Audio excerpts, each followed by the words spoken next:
கனமழை எதிரொலியாக நாகப்பட்டினம் மாவட்டத்தில் உள்ள பள்ளிகளுக்கு மட்டும் விடுமுறை அளித்து மாவட்ட ஆட்சியர் இந்த உத்தரவு பிறப்பித்துள்ளார். அதாவது தமிழகத்தில் பல்வேறு மாவட்டங்களில் கனமழை பெய்யக்கூடும் என சென்னை வானிலை ஆய்வு அறிவித்திருந்தது. அதன்படி நேற்று காலை முதலே நாகப்பட்டினம் மாவட்டத்தில் நாகப்பட்டினம், வேளாங்கண்ணி, நாகூர், பழங்குடி, தெத்தி, பாளையூர், சங்கமங்கலம், சேத்தைமங்கை, வடகச்சேரி, கோகூர், வடக்கு பகுதிகளில் மற்றும் வேதாரண்யம் சுற்றுவட்டார பகுதியில் விடாத கனமழை பெய்து வந்தது. அதாவது குறிப்பாக நேற்று வேதாரண்ய பகுதியில் 18 சென்டிமீட்டர் மழை விடாது நகர பகுதியில் மட்டும் பெய்து கொட்டி தீர்த்தது.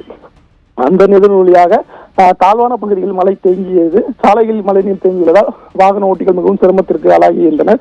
இதனால் இயல்பு வாழ்க்கை பாதிக்கப்பட்டு பொதுமக்கள் வீட்டிலேயே முடங்கினர்.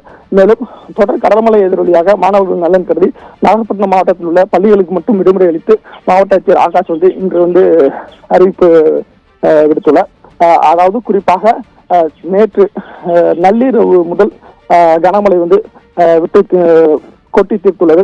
குறிப்பாக நாகப்பட்டினம் தாலுகா பகுதியில் மட்டும் 21 மில்லிமீட்டர் மழையும், கீழ்வேலூர் தாலுகாவில் 37.50 மில்லிமீட்டர் மழையும், திருக்கோளை வட்டார பகுதியில் 17 மில்லிமீட்டர் மழையும், வேதாரண்ய பகுதியில் 54.80 மில்லிமீட்டர் மழையும், கிட்டத்தட்ட சராசரியாக நாகப்பட்டினம் மாவட்டத்தில் கடந்த 24 மணி நேரத்தில், அதாவது நேற்று 8:30 காலை 8:30 மணி முதல் இன்று காலை 6 மணி வரை, அதாவது இந்த இரவு நேரத்தில் கரெக்டா 24 மணி நேரத்தில் 39.62 மில்லிமீட்டர் மழை பதிவாகியுள்ளது.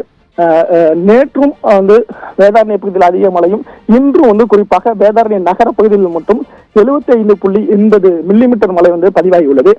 இதனை கருத்தில் கொண்டு தொடர்ச்சியாக மழை எதிரொலி இருப்பதால நாகப்பட்டினம் மாவட்ட ஆட்சியர் பள்ளிகளுக்கு மட்டும் விடுமுறை அளித்து ஒரு அறிவிப்பு இன்னைக்கு வெளியிட்டிருக்காங்க.